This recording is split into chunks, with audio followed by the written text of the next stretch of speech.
And well, you have to work on that. Talaga namang medyo mahirap yung connection, lalo na sa quick hit. The lowest score, eto na, pinupuntahan na natin kasi 14-3. The lowest score in a first set in the history of the Shakey's B-League, kung di ako nagkakamali, was 6 points by the University of the Philippines. Yes, 6 points by the University of the Philippines. I believe that was 2010. And another point, this time coming from the very creative Jem Ferrer. So smart, coming in and instant point for Jem. If it's one family pizza, it's gotta be Shakey's. 15-3. Kanina first technical timeout natin, 8-3. Charo makes it 16-3. So dalawang technical timeout na po nakalipas, hindi pa rin po nakaka-score ang FEU. We'll be right back.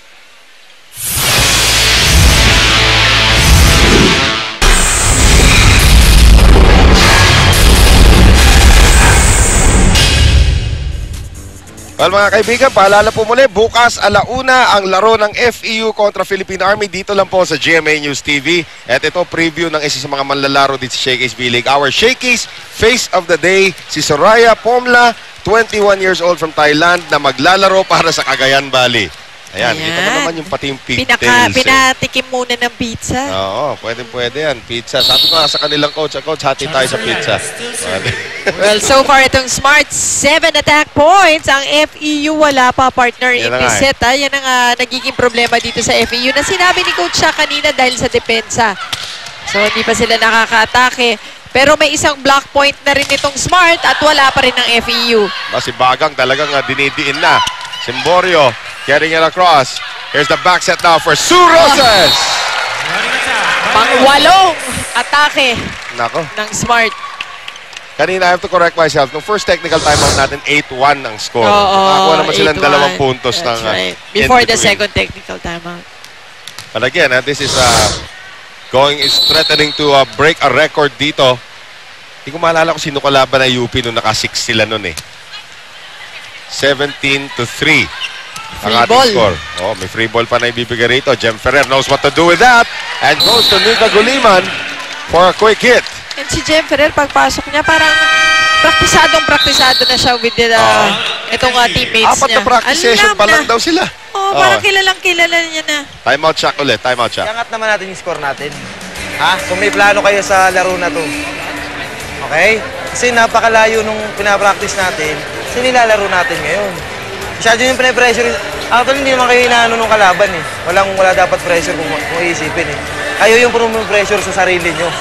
Tayo yung magsalita, kanya-kanya tayo dito para kayo hindi magkakakilala. Walang mangyayari sa atin yan. Yan lang talaga abutin natin kung magkakanya-kanya tayo dito. Talumpati na ang binigay doon ni Coach Shaq. Hindi, mahirap talaga yun. Yung sa practice, ang ganda ng nilalaro nyo. Pagdating nyo doon sa actual game, para bang hirap na hirap. Bakit nga naman ganun? Ano ba talaga pangalan ni Coach Shaq? Casael. Casael de Los Santos. Saan ba naglaro si Coach Shaq? FEU ba dati? FEU. Nag-coach ng bahagya sa UST. And bumalik sa kanyang tahanan. Yan. Ito. Tahanan ni Charo. Ang kanyang walang tahan pala. Yung nangyayari dito. Sa pagbigay ng puntos ng Smart. 19-3. Another substitution. Babalik na si Bernadette Pons. Uupo na si Bagang. So, Richelle Bagang as ineffective sa kanyang panandaliang stint on the hardwood. And here is Charo once again. Giselle C. Sa kabila naman pumunta. Simborio. Nika Guliman. Simpleng tira. Power tip. Well, so far itong Smart, 21 excellent attacks. At ang reception nila, 6 excellent receptions or 32%. Yung kanilang atake, 45%. Sa kabila naman, 21% lang ang attack percentage with 10 attack points itong FEU. At ang kanilang reception, yun talagang napakababa. 13% partner. Nako. 13! Oy, Jem Ferrer, nanghulog na naman ang bola.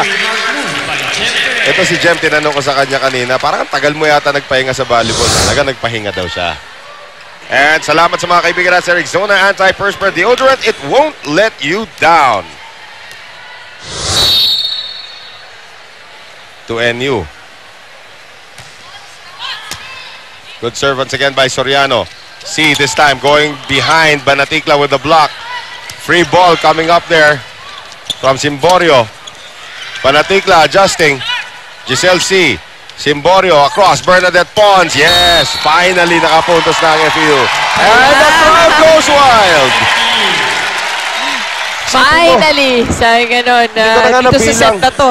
Kung ilang consecutive points yung na-score ng Smart, must have May been more than 10 na 10. nga si Charo Soriano dun.